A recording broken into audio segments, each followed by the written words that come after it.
Well, okay. Hey, everyone. Here we are. Happy Sunday. She was just looking at the notes from the spreadsheet for this PCT week. And We did so many miles. we did a lot of miles. Wow. And a lot of vert gain. A lot of vert. We were badasses We're in the by Cascades, the end. yeah. Jeez. I know. Right now. Wow. Okay. What's up, Tramily? Welcome to the podcast. Hey, Yeti guys. Walks into base camp talking through hiking. period. Who are we? I'm base camp and you are. Yeti Legs. We're your hosts. What? We are a through hiking couple. We're actually hiking the Colorado Trail right now, but we're literally right now. But we're at home because home is Breckenridge, which happens to be one of the stops on the Colorado Trail. Lucky us. So we just hiked basically from the beginning, which is over in the Denver area, Littleton, to Breckenridge. Yeah, it took us 5 days. 103 miles. 103 miles. We were averaging 20 miles a day, some 22s, 123. Uh-huh. And y'all, Here we are. our bodies hurt. Bodies hurt. We're starting to feel our age. I'm almost 38, and she's still like 37. in the heart of 37. I'm still in the heart of 30. Yes. Yeah. I'm in the middle. I'll be 38 in a month and a half. That's right. And you're really feeling it. Knees are am. popping, ankles hurting, shoulders hurting, And we've got Lobo with us. which has been actually a lot of fun. Yeah, it has. Loba's adorable on trail. Yeah. She's so happy to be out there. I love that for her. It's really cute. Also in Tooth and Claw, they shout out Tooth and Claw. We love that podcast.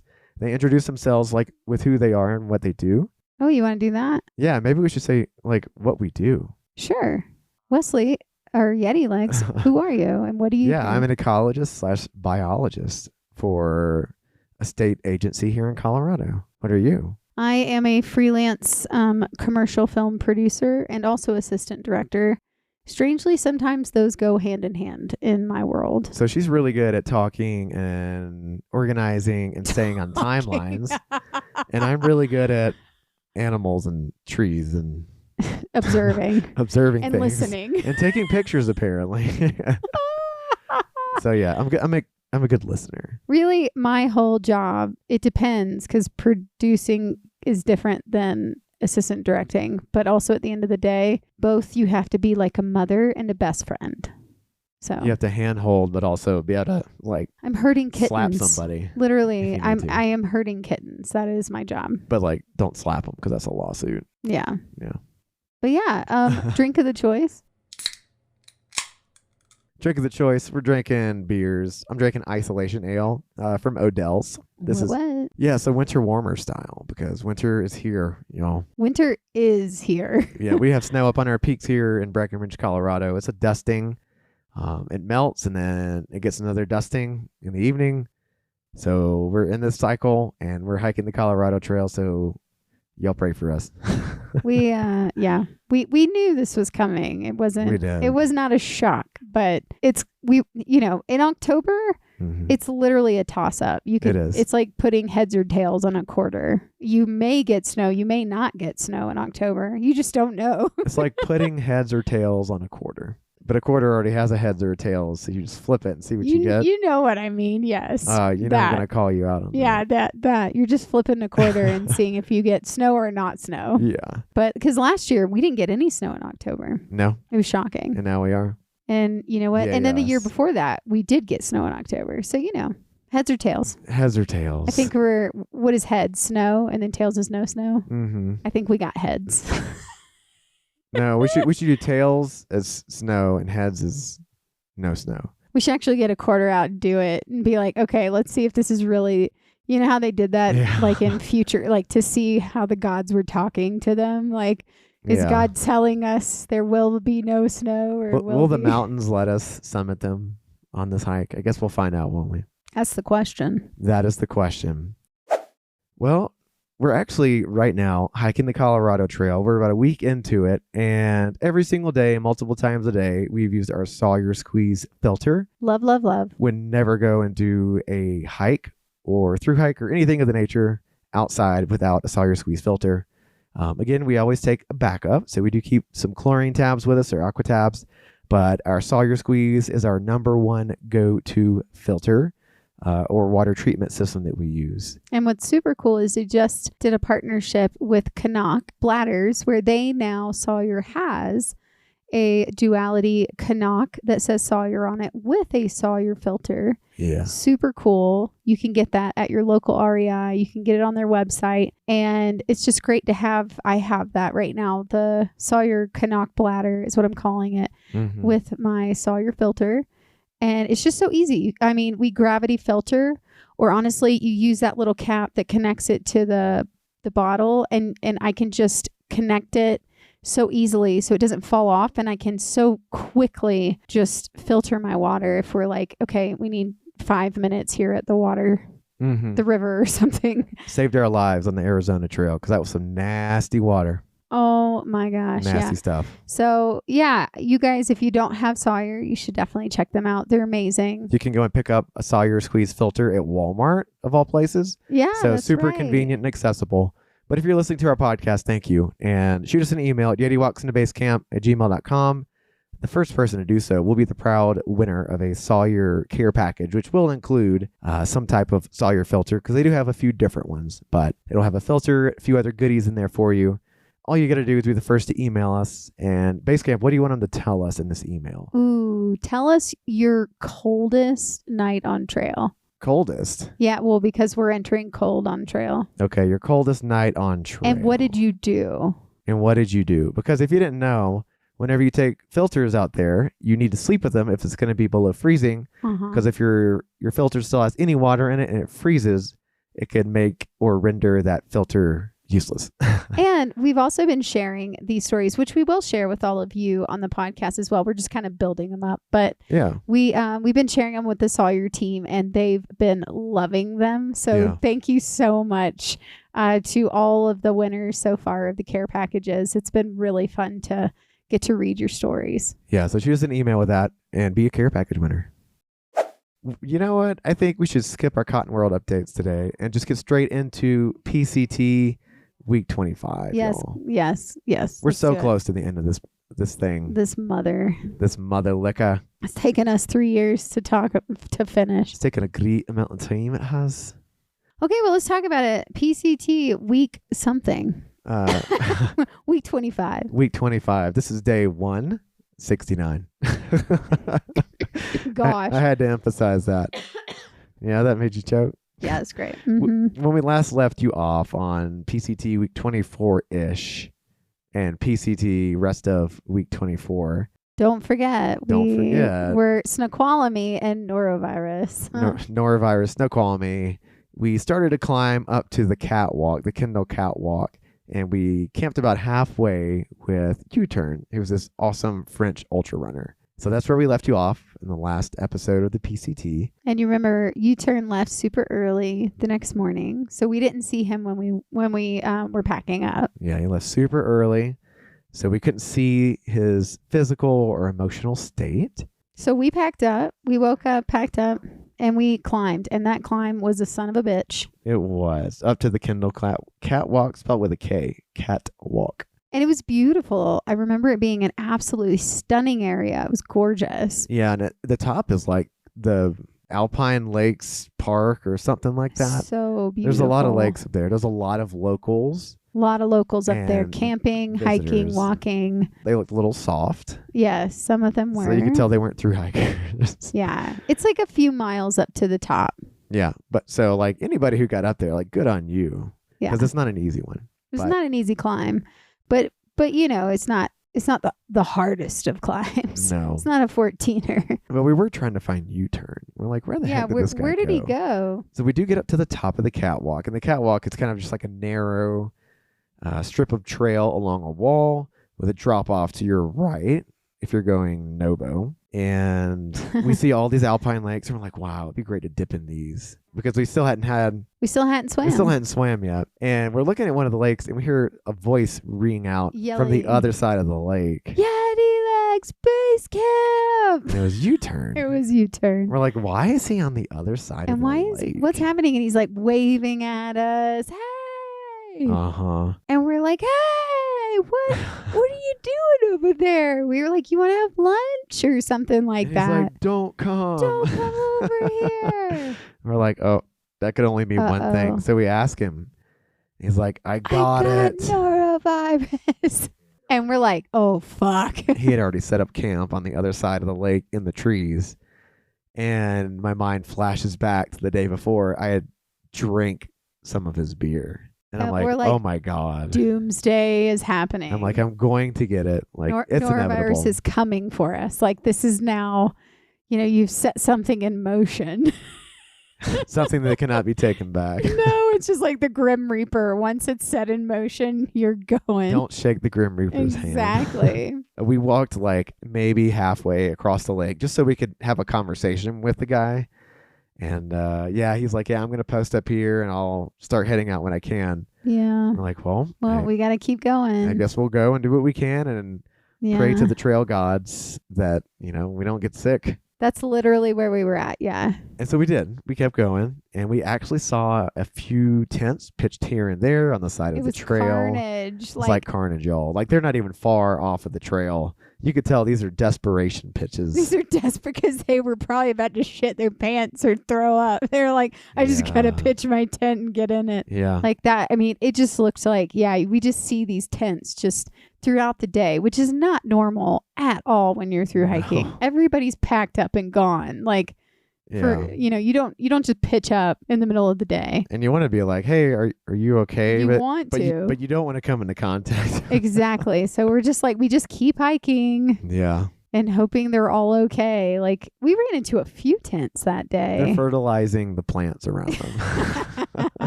And hopefully, and that's the other thing we started to realize is that these people that were pitching and throwing up and shitting everywhere, when they leave, if it's still within 24 hours and someone decides to camp there, they're going to get sick.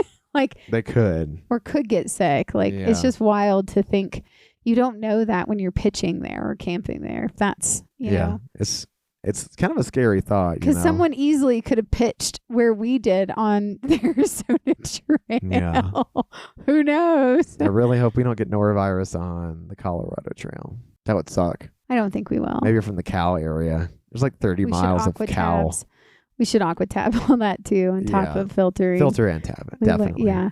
But I remember, that's all I remember about that day. We did hit the 2,400 mile marker. Which, y'all, 2,400 miles of pure walking. Of 2,653 miles. That's huge. So what is that, 253 to go? Yeah, that's huge. Huge, huge, huge, huge, huge. We wound up climbing just under 5,000 feet this day in 21 miles. That's a lot of climbing. Dude, if we had to do that right now, I would die.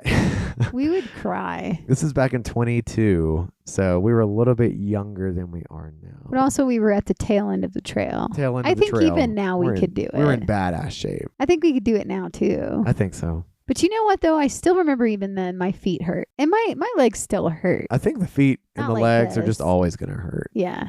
And the shoulders. That's all I remember about that day. This stretch is kind of a blur. What I do recall is just being in Washington wilderness, hiking a lot of passes. You're in the woods a lot. There are lots of lakes out here.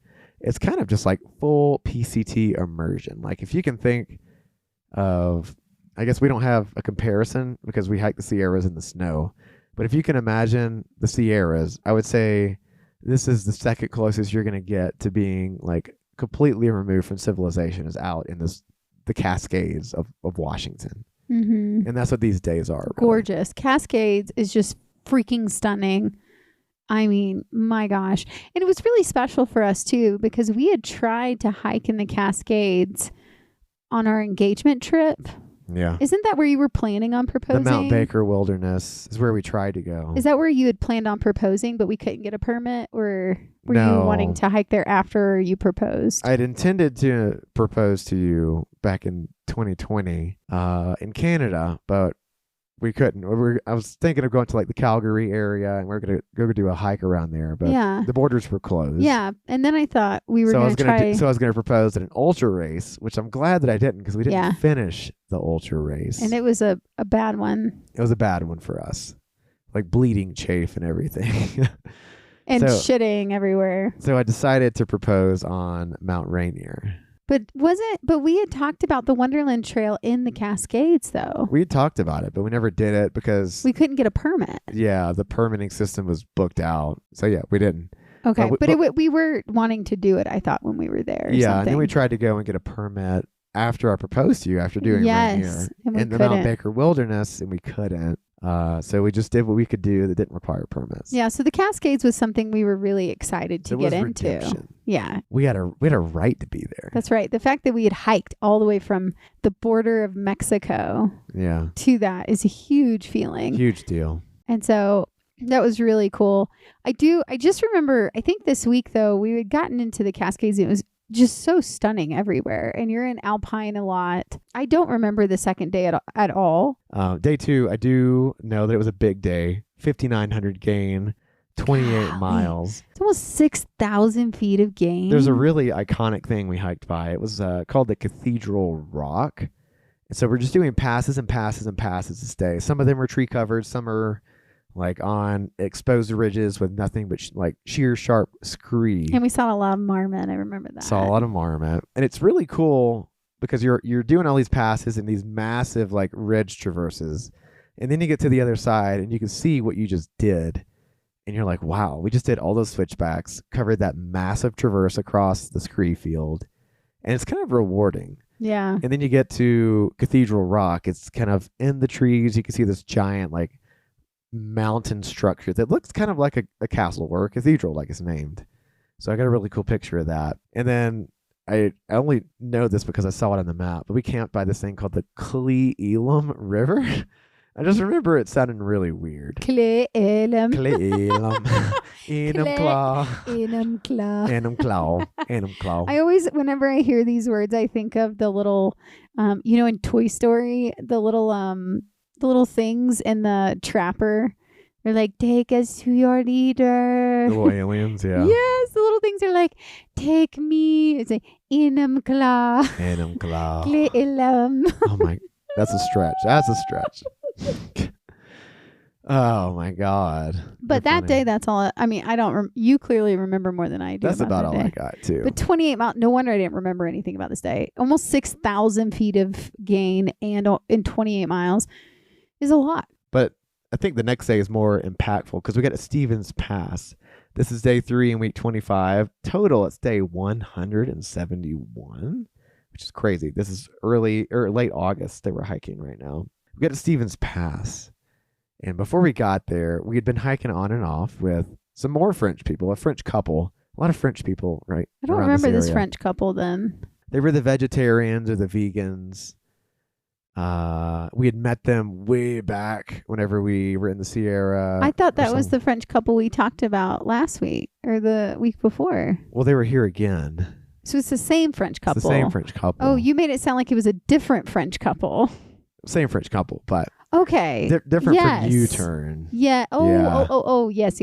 Our other French couple. Yes. Or other French people that were a couple that we met way back in the Sierras the first time. Yes. And then we met again. Same French couple. Was this when we did the pass then? It was super beautiful and epic. I don't remember that because we're hiking to Stevens Pass, which it takes you basically under ski lifts because it's a ski resort area. And I was definitely struggling. You were struggling hard. I was like, are you okay? Which is not something I typically do. So you gave me like one of those packets. Goo. I gave him a goo packet because I had packed It wasn't a goo. It was a chunky one. No, it was Springer. Spring. It was a Spring energy gel. Spring.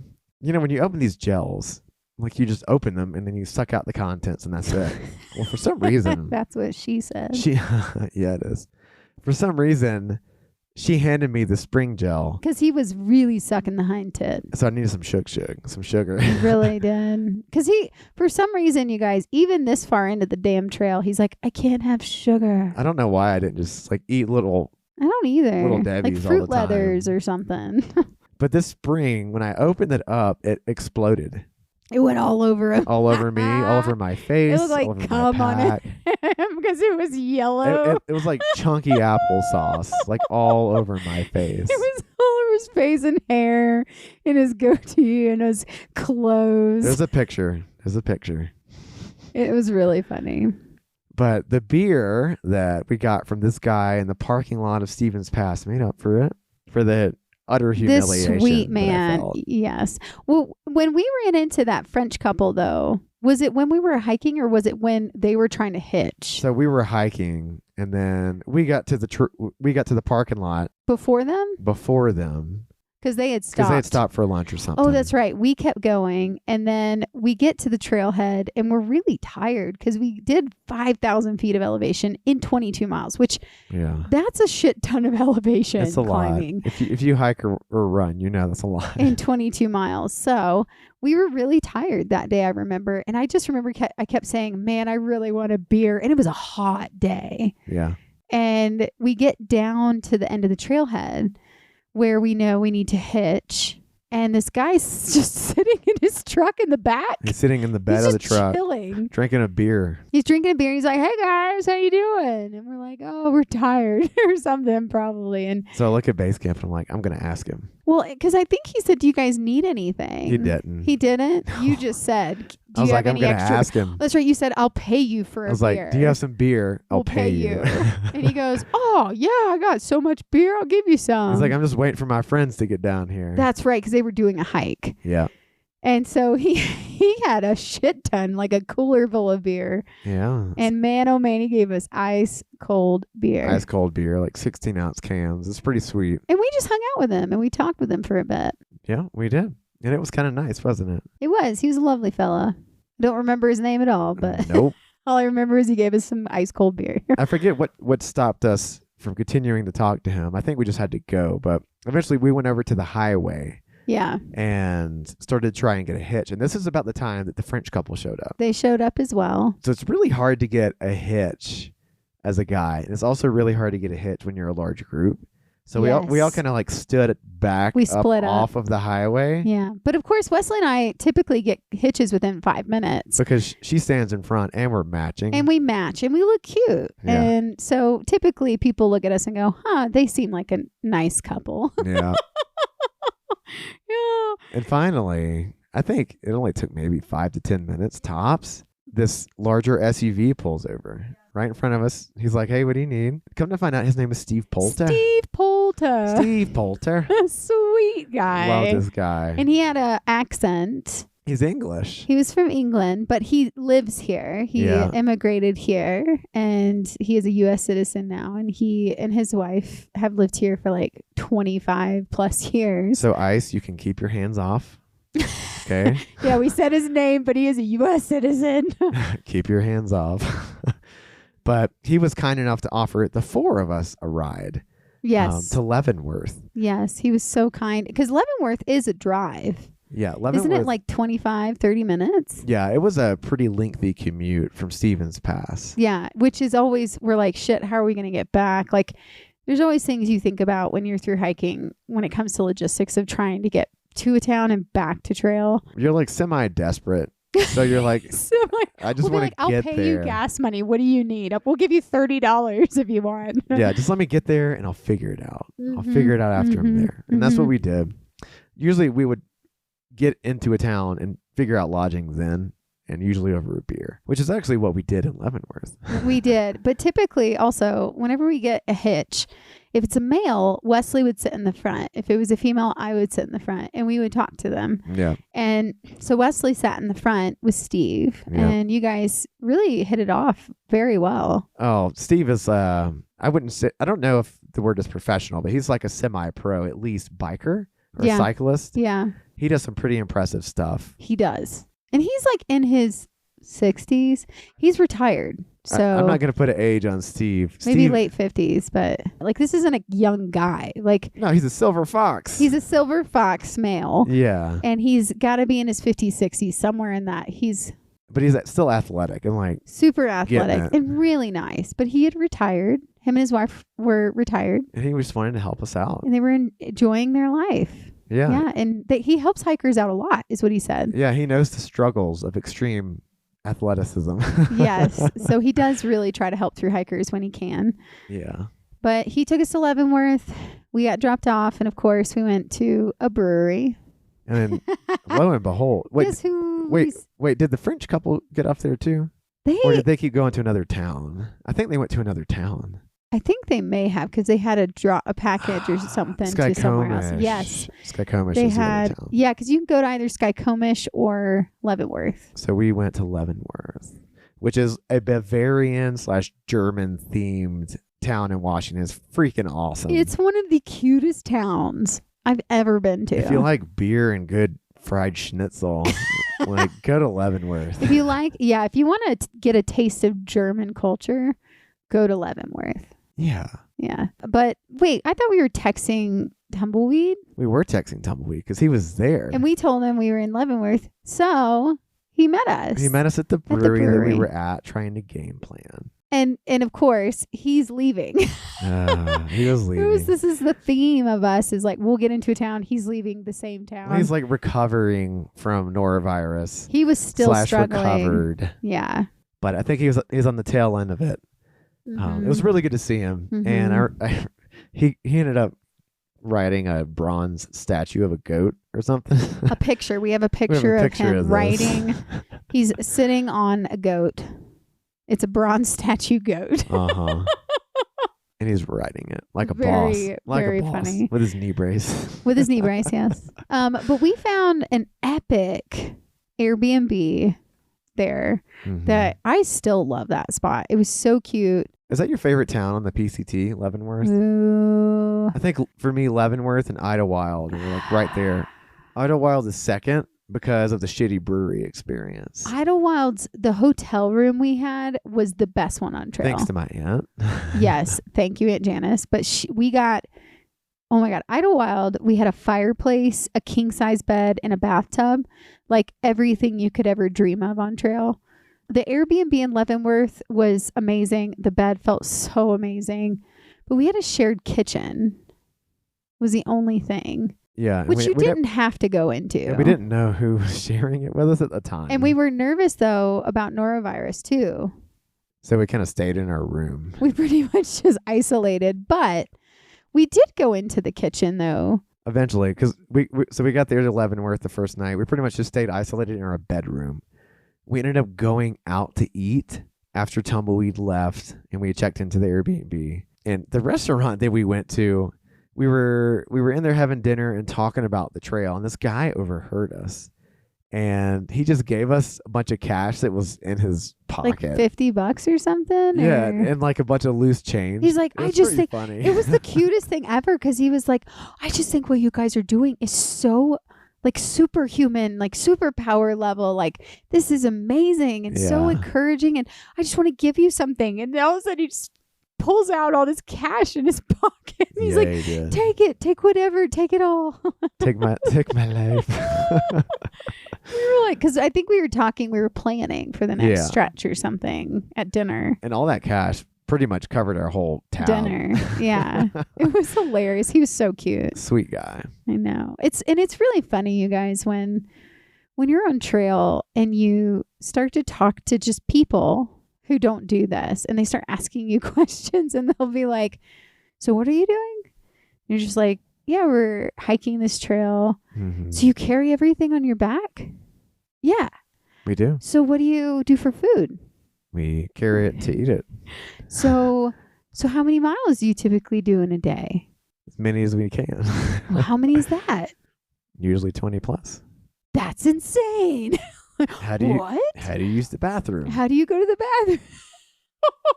We return nutrients to nature. Oh my God. It's just the funniest shit. So you have a tent? Do you sleep in a tent? Yes. No, there are Airbnbs in the middle of the woods. So you carry everything. Like, that's the one that kills me. They'll say it again. We carry it So all. you carry everything on your back. Yeah. Yeah. It's awesome. It's just so funny. But not the next day because it was 0 in Leavenworth. It was honestly a great 0. We got our resupply. Didn't we do our resupply the first day because we got in so early? I think we did it the first day. So we had a true 0 the second day. Pretty much a true 0. We even got food to cook in the shared kitchen of our Airbnb. That's how much time we had. And that is how we met Commander. She was in the other room of the Airbnb. She was also a thru hiker. Was she military? Yes. But she, I think, had to skip ahead because of the fires. Is that okay? She had to skip ahead like 500 miles. She was a ginger. She was a ginger. And I just remember her, she always wore hair in a braid. Uh-huh. And she was a military vet. Good for her. I do remember her saying that she was like, she had to skip ahead like at least 500 miles. Those fires, man. Yeah, because she was saying how she didn't have her trail legs for Washington like we did. That's why we were blowing past people in Washington. Remember, I mean, we were passing people like crazy. We had the bodies of God. Well, it's because we found out we were the last of the Mohicans. Like, we were. It's like... There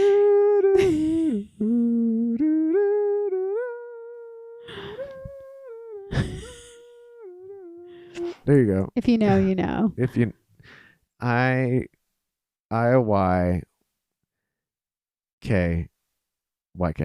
Oh my gosh. IYK. OMG.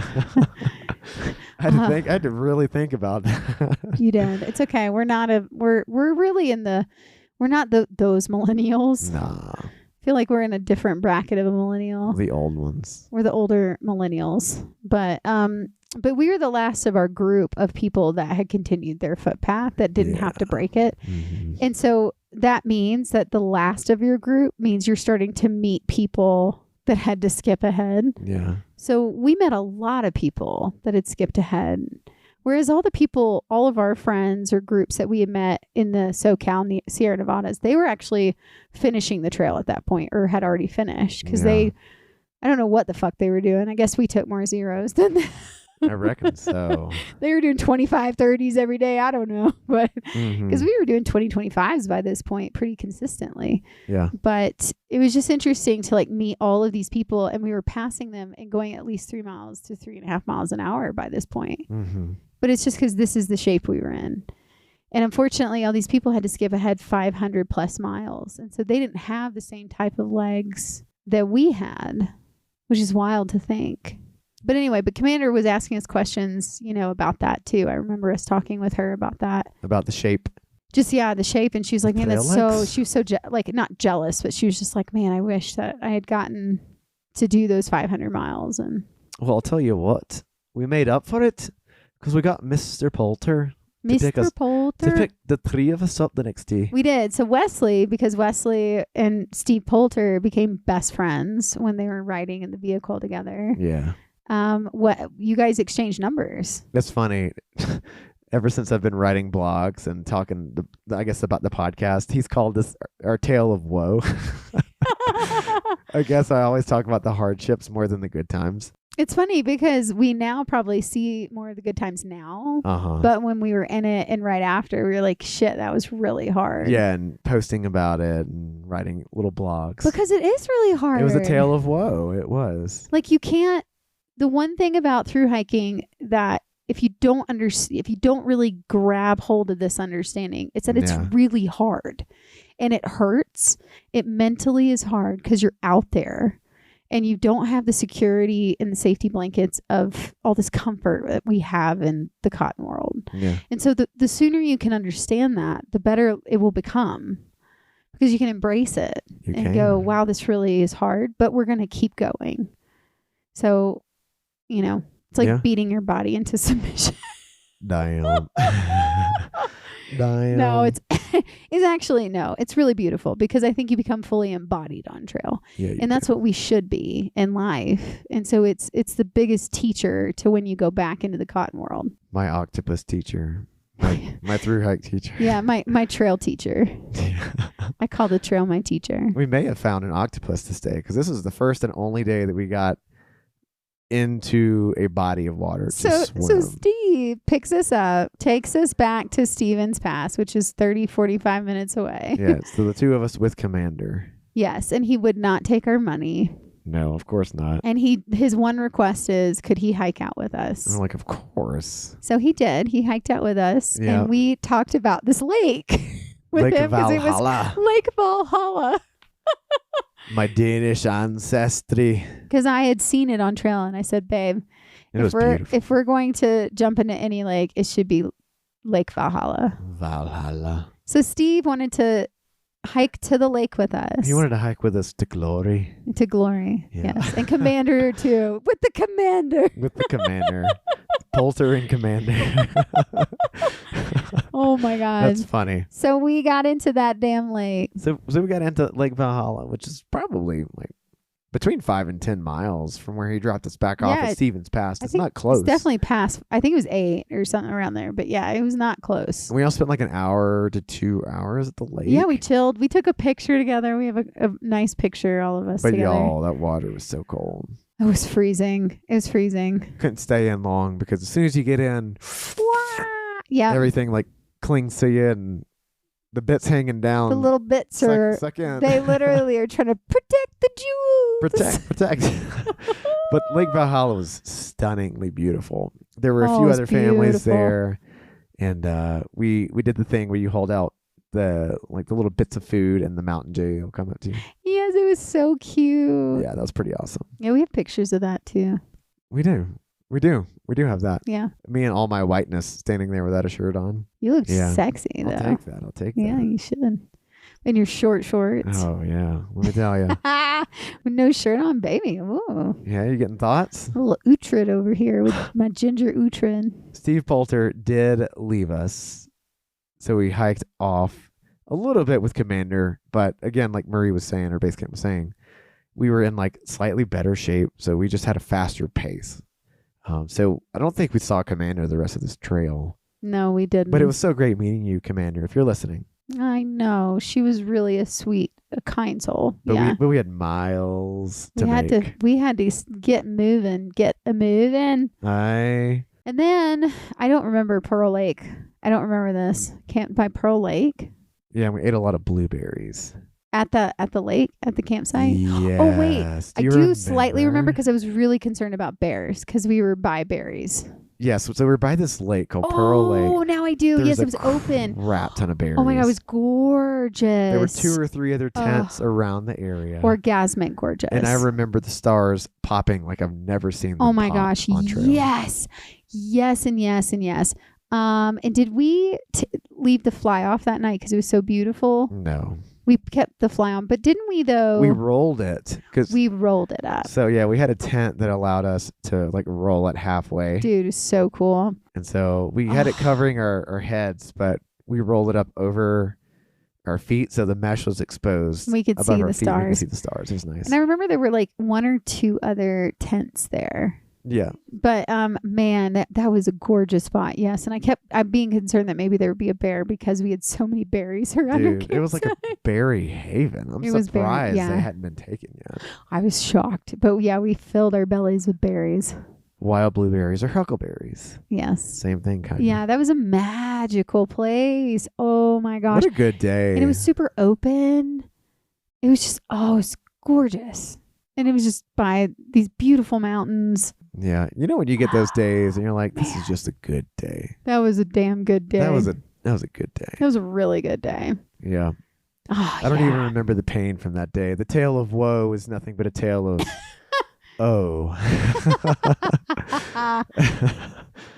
But the next day was a tale of Jedi. This was amazing. Return of the Jedi. The Return of the Jedi. We ran into Jedi, which was so fun because we haven't seen Jedi. We've been trying to catch Jedi and Kappa in Azul for fucking ever, right? For like 2 months now. And we finally caught Azul in Cascade Locks, but we still hadn't caught Jedi and Kappa. And we kept seeing their names in the trail logs. So we knew they were close. And we knew that we were like a day or 2 behind them. But Jedi had decided to go to trail days. Is that why we ran into him? Yeah, Kappa had decided. So we have episodes. We have 2 episodes. It was an interview, a 2-part interview with Jedi and Kappa. You should totally listen to, because I laughed when I listened to it.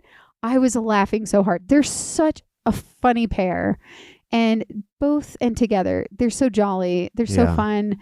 But Jedi is just his own person. He's so funny. He's a German burly man who just loves life, and that's him. Yeah, to get a taste for who we're talking about, it's episodes 35 and 37. And they're just quite a fun pair. But we ran back into Jedi, and is this how we ran into him? He was freezing on the rock, cold soaking? Yes. Is that how we ran into him? That is how we ran into him. He was freezing, literally. He was shivering, cold soaking. The guy was sitting up in Alpine in the mist. By a lake. In the mist, cold soaking. By a lake, freezing. And It was cold. Yeah. Because there was no sun at that moment. And so, didn't we get like our sleeping bag out or something? I think we did. The next day we did. Oh, it was the next day we did. Uh-huh. Do you remember camping with Jedi this night, though? Oh, I do. Because he asked us if he could use our burner for a hot meal. So just to like express how random this is. It's so random. This guy, so he'd gone to trail days back in Cascade Locks, which is at the northern tip of Oregon at the Washington border. And he had gotten back on trail, and he was popping out 30 to 40 mile days to try and catch Kappa, who was ahead of all of us because he was trying his damnedest to finish the trail before he got kicked off by fires. Kicked off by fires, or also his visa. His visa as well. But wait, had it happened yet? Because I remember we ran back into Jedi, though, later. Yeah, the next day. No, I'm talking about the next week, though. And he had caught back up. So I thought this was him. I thought he was going to trail days. No. So this is him coming back on trail, and that's why we caught up to him. Yeah. Okay. Because remember how we ran back into him the next week? Yeah, we keep running into Jedi. So we keep running into him, which you guys is hilarious because Jedi is literally a 4 mile an hour to 4.5 probably. Like he's a beast. He's so fast. And so I was always so surprised that we keep running into him, but it's because he dicks around. It's literally because he sees a mushroom and he stares at it for like 30 minutes. Like it's not... Or we'll just get high and look out over the mountains. Yes, like this is Jedi. But so it would always baffle me every time we would run back into him because I'd be like, you should be like way ahead of us. But he was telling us how he was doing like 30, 35 miles a day to try to catch Kappa. That's right. So this was when this happened. Okay. Yeah. I love how you just like went through that whole process in your head. Did you like that? How you literally just said it and then I went back into my head and said it. We hiked with Jedi on and off this day again because he's super fast. So he would hike ahead of us. He'd stop for a break. We'd catch him. We'd hike past. Then he'd pass us. So we kind of go with this rhythm throughout the day, and it's super cold. The mountains are really misty. Oh, misty eye of the mountains below. And yeah, I again, he was freezing his ass off in the middle of the mountains. He had taken his shirt off, and he was trying to dry it on a rock, but like the rock was up in the mountains and it's cold and it's misty. Do anything. So it wasn't good. It was not working out. It was funny. But we did get to camp basically at sunset. And there was a shit ton of tents there. Dude, there were so many people at this campsite. Oh my God. It was like a fucking base camp for Mount Everest. Yeah, like, it was called Baekos Creek. Baekos We could Creek. not find anything. But so we hiked a tiny bit past the creek. And we found like 2 spots that weren't established campsites. They were just flat. But they were campsites. We made them campsites. and it was so funny because Jedi was carrying a dehydrated meal with him, like one that required hot water to rehydrate. I was like, Jedi, what were you going to do? But he didn't have a stove with him. No, he goes, I was just going to cold soak. He was cold soaking. And if you don't know what that is, it's basically just adding water to food to let it rehydrate at whatever ambient temperature the water's at. Yeah. It's called cold soaking because you don't have a stove, you don't have fuel. It's pretty much it. So he asked us if he could borrow some of our hot water. That's literally, and we were dying laughing about it. I was like, Jedi, what would you have done if we didn't have hot water? Or you didn't have any hot water? He's like, I would just put cold water in it. He's like, but it's miserable. I hate it. I was like, well, then why are you doing it? He'd have made it. It's so funny. That guy. I miss him. I know. We did end up doing 26.7 miles that day with over 5,000 feet of elevation. Like every day, y'all, it's like over 5K in climbing. It's a lot. And over 25 miles, it feels like, too. But these are just beastly climbs. When you look at the topography, it's just like, well, bam. It's insane, the climbs. Yeah. And then you're just like having to like jump over these trees that are massive. A lot of trees down in Washington, which was really surprising to me. I mean, I don't know. It was a lot. And then the water crossings. It was just a lot. It really was.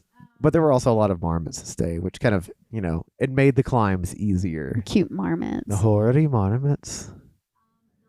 Leve outdoors. Boy, it is getting cold here in Colorado. There's freezing. Actually snow already up on the peaks. The low tonight is going to be 27. Yep. And this is what, October 5th? October 5th.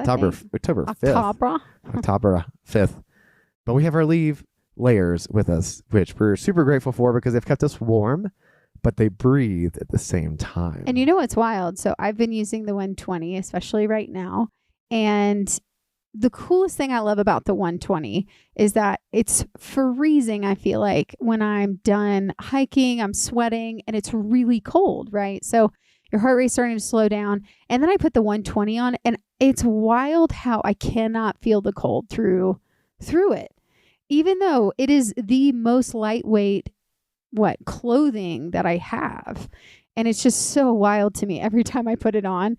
Even if the wind is cutting, I cannot feel through it. I can't feel the wind. It's pretty sweet. I can't feel the cold biting. And it's just so helpful to have that mid-layer or just even layer for hiking. Yeah.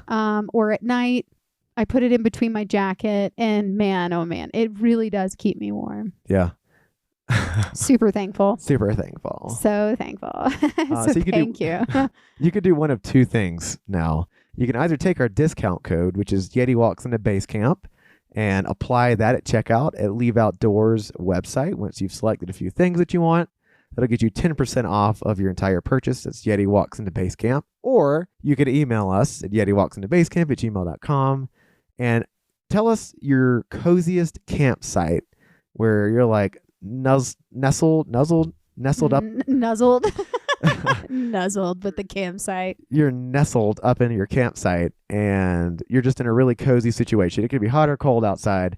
We just really want to know what a really cozy moment was for you, because I think a lot of probably some of our most fond moments whenever we're backpacking is that hygie, that super cozy, warm, happy to be inside your tent feeling. So send us a story with that and we will get you a free Leve beanie. We've had multiple winners so far, and the crowd favorite color seems to be amethyst, so like a purple type color. But if you do win, if you're the first to send us that cool story, we will reach out to you about getting a size and a color of your preference. So thank you, Leve Outdoors, for sponsoring this episode and for sponsoring this podcast. You the best. The last day of this week. Week 25. Yeah. Day 7. We did 27.46 miles with over 6,668 feet of gain. You mean exactly or over? I'm sorry, with exactly 6,668 feet of gain.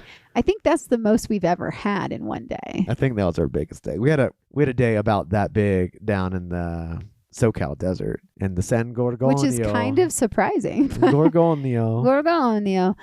But this day, it's a Jedi day. This was a Jedi day. This is the Echoey Lake day. I remember this day wonderfully.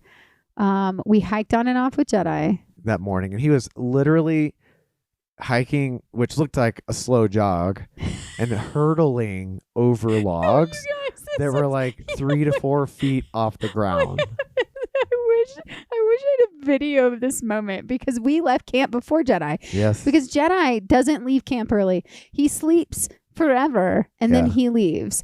And so we left before he may have already been awake, and we said, we'll see you up the trail or something, but he hadn't left yet.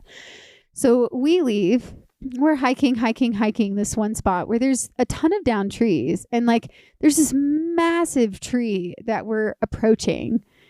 And when I say massive tree, I'm like, this is like car status. Like our Subaru, the top of our Subaru, that's how big this tree is like you were climbing over a car, or how big these trees are, right?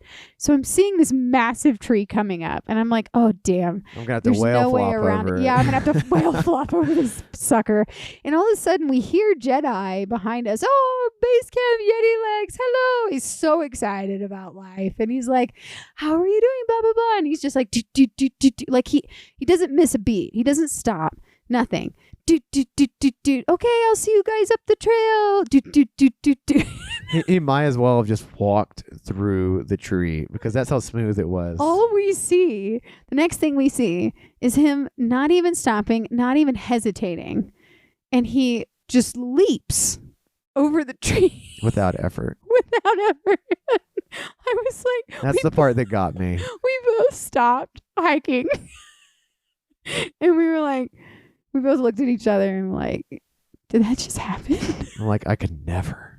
How in the world did you just do that? Crush my body into that tree if I like, tried that. It's huge. Like, how did he just jump? He literally, I was like, he should have been a track star who jumps over hurdles. Like, so y'all, if you get out there and you can't, like, without effort, fly over trees, that's okay because you're normal. Jedi is not. He's not normal. He's not at all.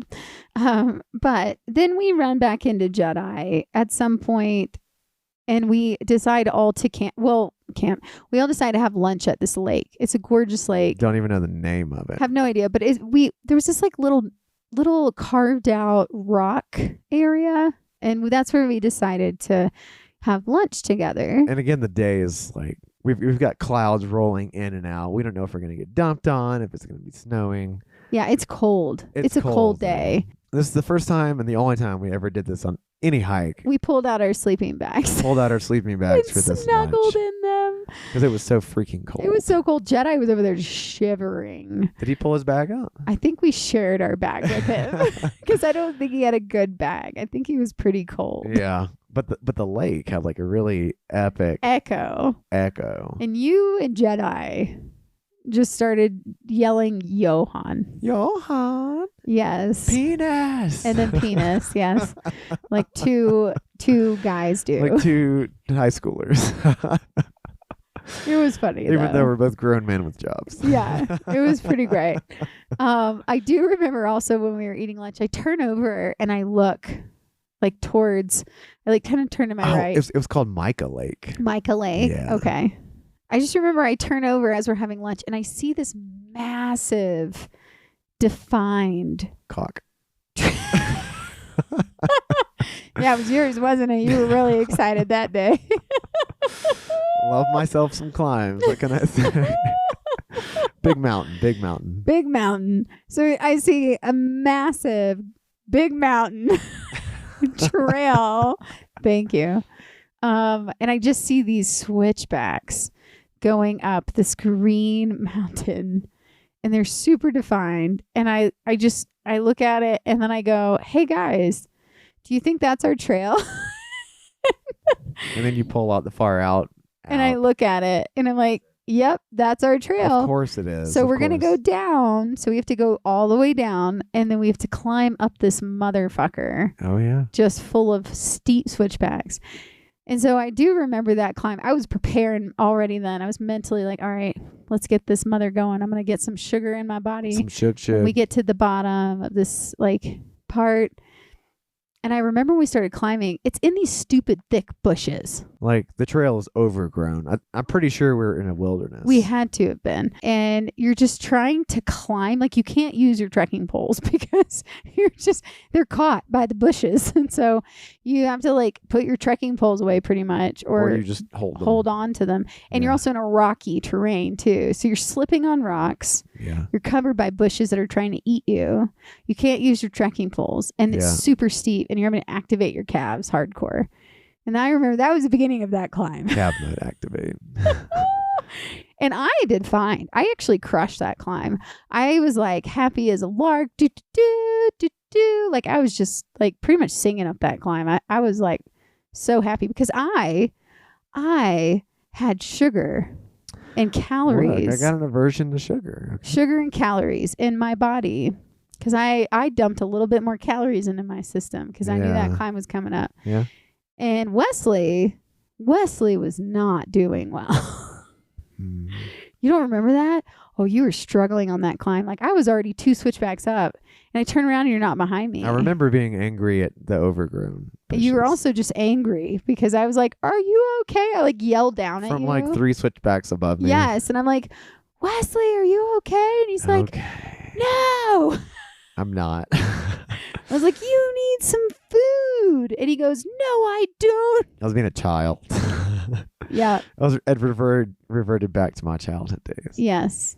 It was a Belden moment. I finally ate some more food though. You finally did. And then you felt better. You know, the funniest thing on trail is I'll be like, babe, you should probably, he'll be like, wow, I feel really shitty. I feel horrible on this climb. And I'll be like, Wesley, you should eat something. And he'll be like, no, I'm fine. And then all of a sudden, 5 minutes later, he'll eat something. And he'll be like, wow, I feel so much better. And I'm like, what an idea. And that would usually be the case. RecPak. Can I just say, we've been taking them on the Colorado Trail right now. And I'm obsessed. It's 6 ounces for 700 calories. And I've been putting it on just the side of my backpack. It just fits really well in the side. But what I love too is it's like one of these things where it feels like an emergency pack too. So if I'm really crashing one day, I can just fill it up with water and go. Or the other thing I told Wesley is because we kind of almost, or we did run out of food this time. Narrowly survived. We kind of did. Like I was literally eating some of my snack bars for breakfast, but we forgot. We just didn't budget our food out correctly. Amateurs. Amateur first time, you guys. And I told Wesley, I said, these RecPaks, honestly, one of them or 2 of them might be perfect for an emergency. Yeah. If we actually are out there for one more night and we didn't pack another dinner. Yeah. The RecPak is a 700 calorie dinner. So we've got a little cache of RecPaks now, and we have started packing 2 with us, one to intentionally use and one as a backup in case we absolutely need it. Yeah. So you guys, this is perfect for any of your outdoor activities.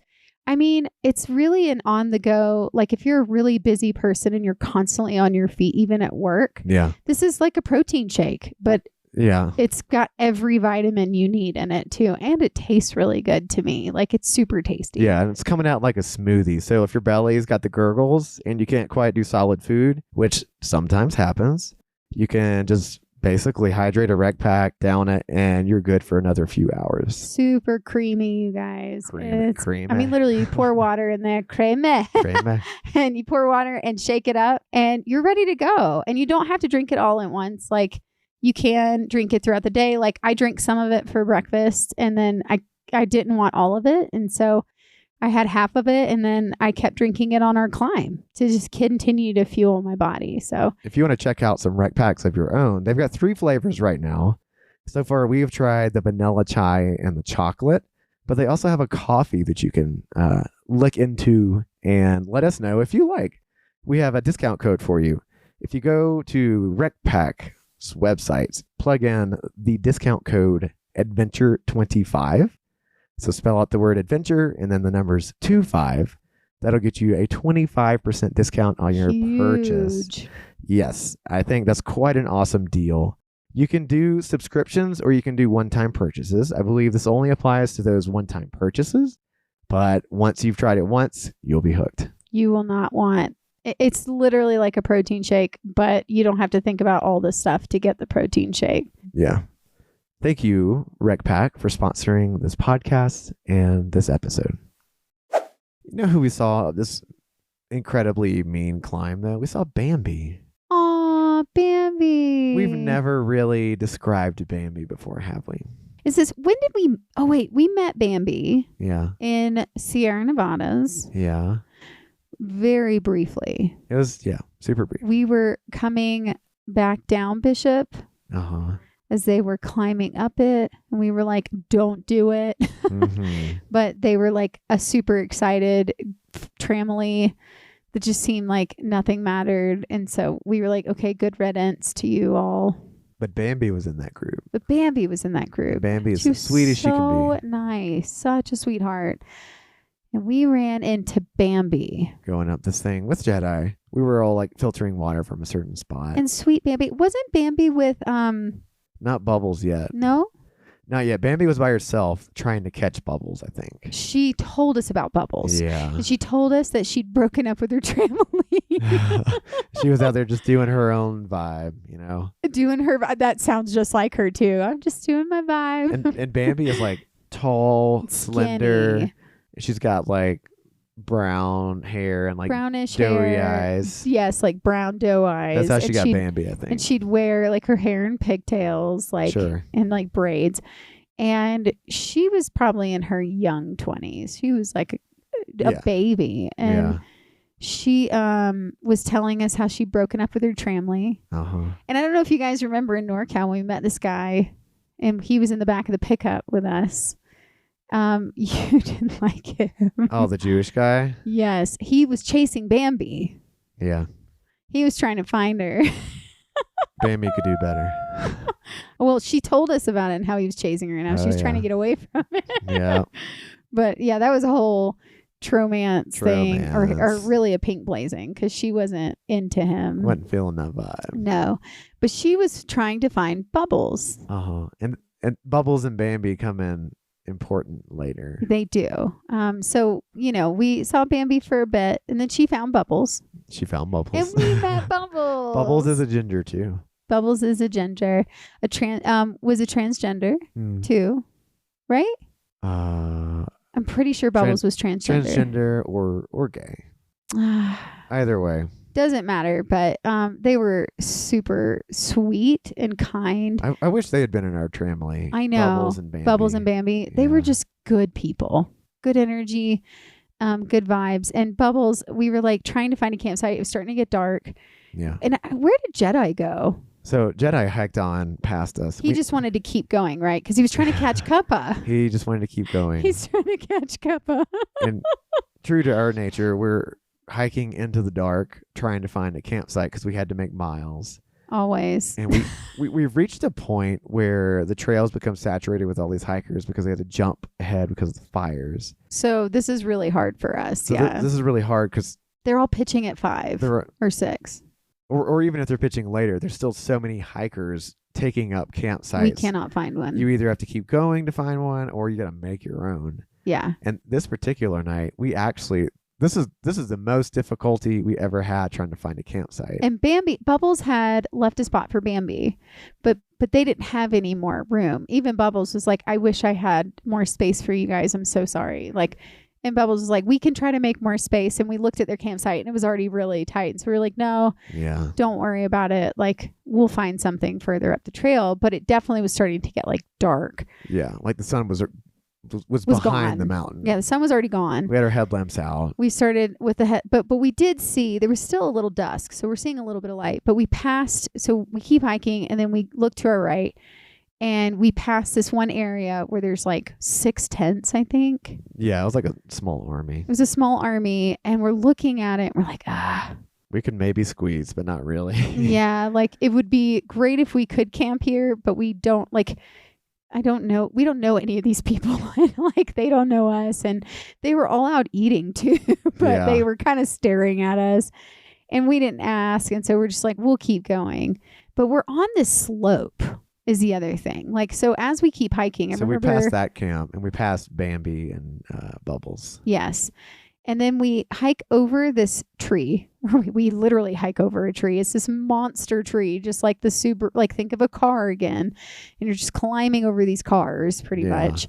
And when we climb over this tree, we have our headlamps out and we hike what? Like 0.25, 0.3. Yeah. And we're realizing we're on a slope. Like there's nothing. Well, there was one spot. So we're hiking on this decline and there is a spot off to the right. It's probably 50 feet downhill, and there's like a little raised flat spot in the middle of the trees before it drops off to the water.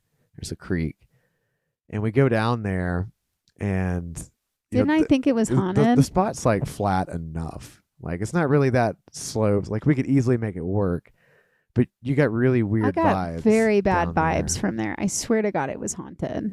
So I got bad vibes. Even though we had found a spot, I do remember we didn't camp there. I had a horrible feeling about it. Yeah, horrible. What did you think? It was like haunted, or someone had died there, or we're gonna get attacked by a bear? No, it didn't feel like nature. It felt haunted. Did it? Yeah. What's that feeling? It's this weird dread, gross. It feels gross. It's a dread? It's this like, it feels like an ice cold terror in my chest. Yeah. Oh. Is sometimes when I feel that. And I only feel that when I feel like a haunting or like a dead energy that's like angry and bad. You think it was raised up? Maybe it was like a burial? Could have been. But I just, stuff like that, like I don't want to mess with it. And so anytime I have like an ice cold terror in my chest, I don't want to be there. I don't want to engage it. So I'm like, let's go somewhere else. Wow. Yeah. I've been in like hotel rooms where that's happened. Really? Where I'll feel like an ice cold terror. Yeah. Like something's there that's like angry and wants to kill us. Like, yeah. Whoa. Yeah. I've had it my whole life, ever since I was a kid. I don't feel it all the time, but I do feel it sometimes. Yeah. Since a little chill up my spine. Really? A little bit. You've never felt that? Like an ice cold terror? Like almost like this fear that like clutches you where you can't breathe? You've never felt that? I can always breathe. But you've never felt like something just wants to like kill you? It's usually like in the woods when I'm by myself. Really? Interesting. Okay.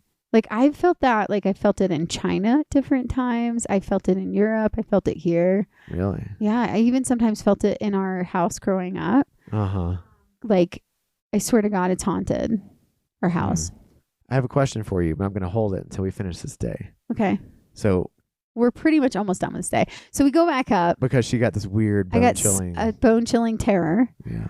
That something was like, do not camp here. Yeah. And then we climb back over the huge tree that's like a car. And then we go back to that campsite. And we pass Bambi and Bubbles. Yes. And then we go back to the campsite where there's like, because we said maybe there's one we missed. Yeah. And as we're passing that campsite, that was an army. Yeah. A guy calls out because he saw us. And he goes, do you guys need a spot to camp? Because I guess he realized it was the same people. We go, would you mind? He goes, no, we'll make some room for you guys. And so we're like rubbing guidelines with people. Literally that we don't know. But he was really nice. They were super sweet. Yeah. His name is Power Plant, which he does come back into our story. Yeah. And I don't remember anyone else because he was the only one that kind of talked to us. Yeah. He was like the group leader. He was. And then everybody else kind of looked at us like, who the fuck are you guys? Sorry. But they also had to skip ahead 500 miles. And they so what I just continued to realize as we were on this trail is we're the only ones out of everyone we're meeting. It feels like, yeah. That's actually continued our footpath through the entire trail. All of these people sadly have not been able to. They're like, we'll have to go back and finish.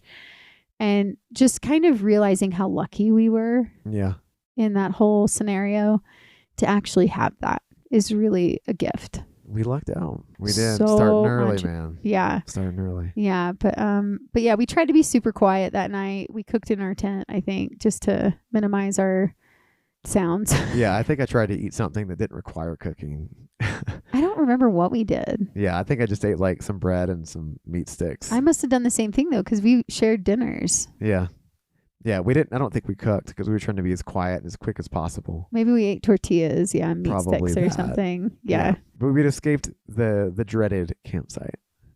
That may have killed us. That's so funny. I didn't think about. You blocked that out, didn't you? I really did. Yeah. Yeah.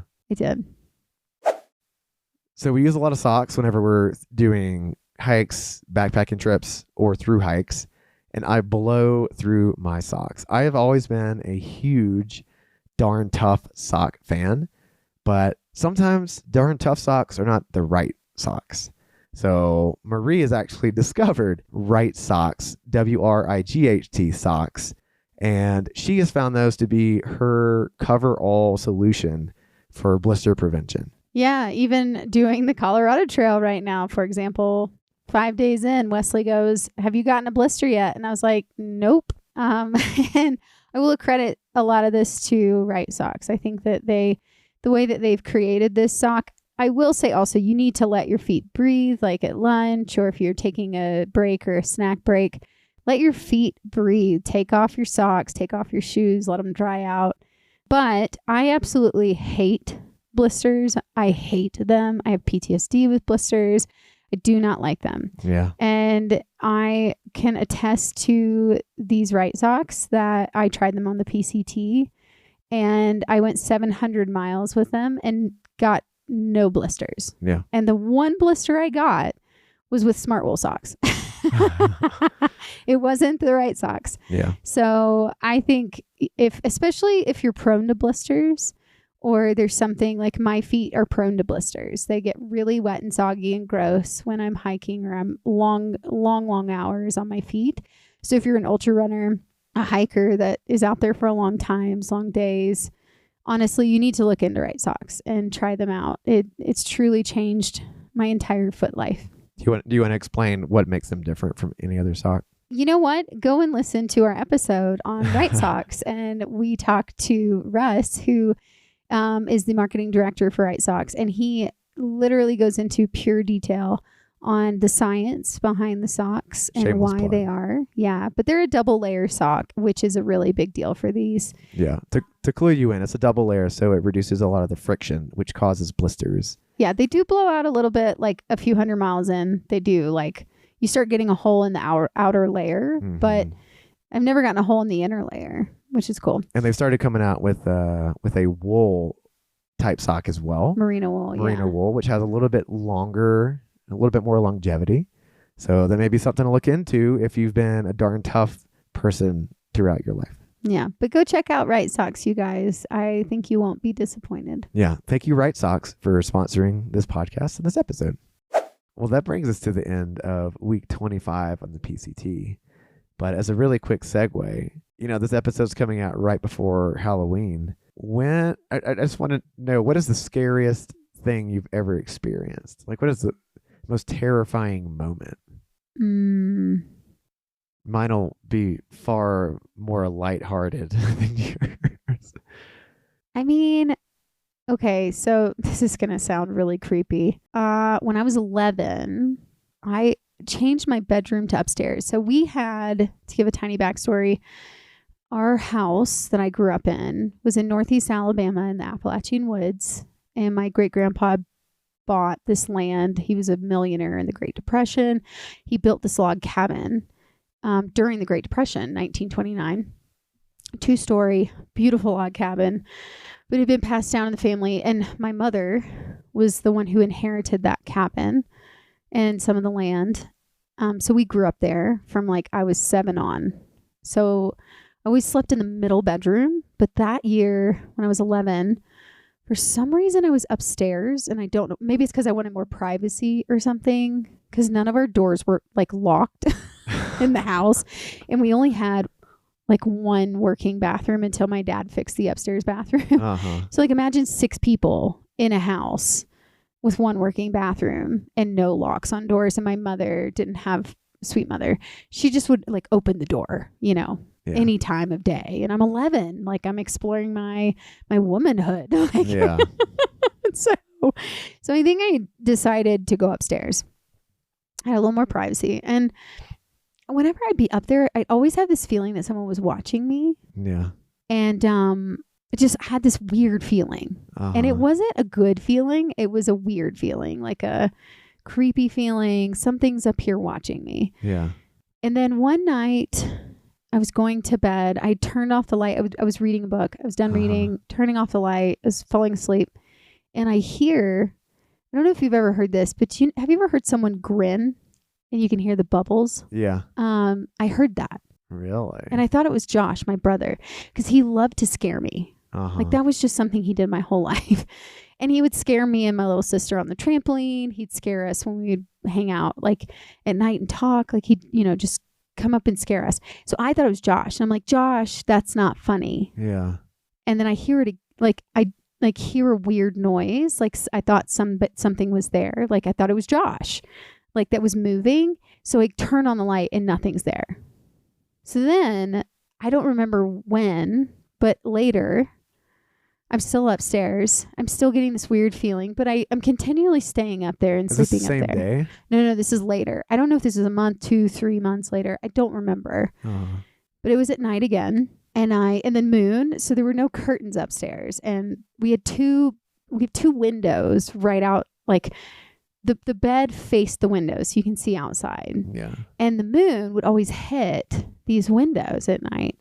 And this one night I wake up, shit you not, I wake up and the moon is full and it's like hitting the window and there's a little girl in there and she has black hair. And she turns and looks at me. Like I literally just woke up and she was looking out. And when I woke up, she turned and looked. And then I I literally tucked my head over my covers. Like, oh my God. Like, please go away. Please go away. Please go away. Holy cow. And I was like freaking out. And then I finally built up the courage to look out and nothing was there anymore. But after that, I was like, Mom, I'm coming back downstairs. Like, I don't want to. Were you the only one sleeping upstairs? Yeah.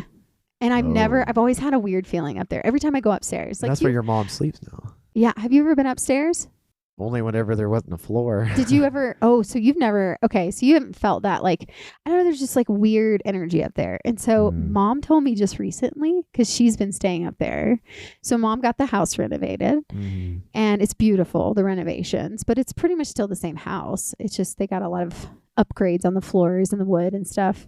But Mom's been sleeping upstairs and she just told me when she came to stay with us in July or August, she saw a little girl with black hair up there. No. Yes. And I was like, fuck. I did see something up there. And I was like, Mom, what? And she goes, oh yeah, it was weird. I was like, Mom, this is weird. But what? Yeah, she just said it in passing.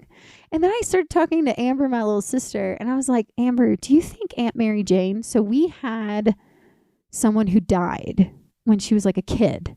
My mother was named after one of her aunts. So one of our great aunts died when she was like 7 or 8 or 9 or something.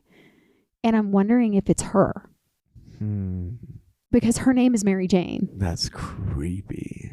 Yeah. And so we're trying to find pictures of Aunt Mary Jane to see if it's her, if she's connected to the house somehow, or if there's something they don't talk about it a lot. They don't talk about how she passed, how she died. We know nothing about her. We just know she died when she was a kid. Oh my God. Isn't that crazy? So I'm like, does she need freedom? I don't know. I don't know any of this stuff. I'm not totally into the spirit thing, but I do think that we leave energies behind. And I don't know. I do think that there are still things that people maybe need closure on. Holy cow. But there's some weird energy that she has, if that's her. Isn't that crazy? That is. And I don't know why she came to me or revealed herself to me and then to Mom, but yeah. It's because Amber's been up there. She slept up there for years and never saw anything, but she said she felt something. Amber did? My little sister, yeah, for the people that don't know. Yeah, and then my older sister lived up there too. So did my brother and my sister-in-law. I'm wondering, has everybody always felt that? Every time I go upstairs, I always feel like something's up there. But you saw something else downstairs when you were playing hide and seek. Yeah, it looked like the fucking Grim Reaper, like a ringwraith. Outside of the window. Yes, and no one believes me. And I swear to God, I saw a massive dark cloak. And I was terrified. Wow. It was at night. I've seen so many things in our house, or our land, because it's that land is old. The Native Americans used to live there. We have a trail of tears in our area. It's That's crazy. There's so much pain in that area. So yeah, I feel a lot when I go to Mentone. I bet you do. I always feel creeped out when I go there. Well, shoot. I know. It does feel a little creepy the few times I've been in that house by myself. Yeah. I don't know. There's something about that house. Like it's a beautiful house and it's a wonderful house. And it has a lot of memories, but it's old. It is. And it has a lot of memories. And I don't know if Aunt Mary Jane is haunting the house. Maybe I should get the Hauntings only the show. Upstairs. Maybe I should, only the upstairs. I don't feel it in anywhere else in the house, but I almost wonder if we should get one of those like house hunting shows to go into the house and see if there's anything up there. Might be something to that. Yeah, like maybe Mom took some of the grave the grave dirt from Aunt Mary Jane's grave or something. I don't know. It's in the basement. Oh God, the basement. I hate the basement. With the doomsday cash. Oh my God, Mother threw all that away. That's funny. When my dad passed, he like apparently was stocking up for doomsday and Mom didn't even know. Oh my gosh. And when he passed, we go into the basement and we find just buckets of rice and like beans, dehydrated shit, like buckets. Oh my God. To live off of forever. And Mom was like, I don't know what to do with all of this. And I think she threw it away. Yeah. I was like, don't throw it away. Put it in the sweet shed. Mom. I know. She was so overwhelmed. She didn't know what to do with it. Yeah. My stories are not as bad. I can remember some as like a child, but they were kind of just silly. I think the ones where I have like full cognition and I'm aware of what was happening, both happened camping in Colorado. Wait, really? You know about both of them, but... Is this with animals or? So the first one, I was camping in Rocky Mountain National Park at this area called the Goblin Forest. I was not with him, by the way. It was just me. And I was camping in the snow. And I just got this new tent. It was like a hybrid. So half freestanding, half like guy out to pitch. Really hard to do in the snow if you haven't tried that. So it was a kind of a shoddy pitch. But I'm in the middle of a clearing surrounded by a bunch of trees and shrubs. And I don't think that I slept an hour that night because the entire night I kept hearing footprints around my tent. And the moon was very bright this night. So I should have seen something. A shadow. With or without a headlamp. Never saw anything. Even when I would pop my head outside of the tent with the headlamp like glaring, I'd look every which way from both sides of the tent. I couldn't see anything. Nothing. So one time that night, something really heavy walked by my tent. And it was probably just a few feet from where my head was. And I had no idea because I popped my head out and there was nothing there. When I got up the next morning, all I saw was what looked to be moose prints and bunny rabbit tracks everywhere. Bunny rabbit tracks. Oh my gosh, who knew that bunny rabbits could be so loud? I know. But the moose, that's the one that gets me because I feel like a moose moves slower. It was slow, and whenever you'd see it. Well, whenever you hear things walking in the snow, it's always like a push followed by like a dense crunch because it's compacting the snow. Yeah. So yeah, that was pretty creepy. The army of bunnies. But the other one was a legitimate concern. It was on the Colorado Trail in the San Juans, close to the end. I'd camped at this place called Independence Lake. And it's known for having these salamanders that are caught in like a metamorphic state, so not full adulthood. And so they've still got a tail and like a tail and like two legs. So they're like a hybrid. I never saw them, but whenever I had gotten to that lake that night, there was a truck parked there. There was nobody there. And the lake was giving off a lot of mist. Like it was rising up off the lake. I'm like, well, this is kind of cool for pictures, but also kind of eerie. And so I pitched my tent behind a large rock and by two trees, probably 10 feet away from the truck. And when I get in my tent, I'm like making dinner. It's pitch black outside by this point. And I hear a kid laughing in the woods. And I'm like, oh, well, wait, I didn't know about that. Yeah, it sounded like a little girl laughing in the woods or making some type of sound. I'm like, oh, well, that must be whoever's in this truck. And then I hear a scream, like an adult woman screaming. And I'm like, that has to be a cougar. It has to be a cougar. Like, I don't know anything else that would make that sound that's real and living. And so I just assumed that it was, a mountain lion because if you ever go online or YouTube or whatever and just look up the calls and the screams of a mountain lion, it sounds like the shrill cry from a female. It sounds creepy. It's blood curdling. Yeah. And so I heard something like that, but I couldn't explain like the little laughter before, which is really weird. So I was just like, you know what, rational mind, that's a cougar. Like, just keep noise playing throughout the night and you'll be okay. And so I was listening to Outlander, the audiobook. And so I just had that cranking the whole night. And it just so happens that I finally fell asleep, but I woke up at one point during the night, and the Outlander book got to a point where the main character was wrestling a bear. And I'm like, God, that is not the part to wake up to. But I never had any issues. I never had any footprints that I heard around my tent, or footsteps around my tent. And I didn't see any sign of animal when I woke up in the morning. But that was pretty freaky. I almost got in the truck. Oh, really? Like in the bed of the truck and slept. But I'm like, well, then there's nothing to cover my head. So the illusion of protection is gone at that point. So that would have probably been a worse call. Which apparently, Tooth and Claw mentioned this too, that they've never had a mountain lion that they have researched or recalled that has ever attacked a tent. Huh. That's never happened. Well, the tents are large. And yeah, they'll have like a light, and mine had sound. Yeah, so I wonder if they just steer clear of tents because they're big or bigger than them. But yeah, they've never said that there's ever been a mountain lion attack in a tent. Well, that's good information to know. Take a tent out there with you. Cowboy campers, beware. Yeah. But I think we should wrap up. I think we should wrap up. But those are our Halloween tales. That's a good question. Yeah. Well, you guys, we hope you enjoyed this episode of Yeti Walks in the Basecamp. We hope you have a great Halloween. Yeah. Happy Halloween. When you hear this, we will be probably a foot in snow. And really close to the end of the Colorado Trail, hopefully. Or we'll be 100 miles to the end. Yeah. Somewhere around there. But yeah, if you guys have any questions for us or any comments, anything, we'd love to hear from you at yetiwalksintobasecamp@gmail.com. Mm-hmm. Also, we are going to be taking a break after the last episode of the PCT.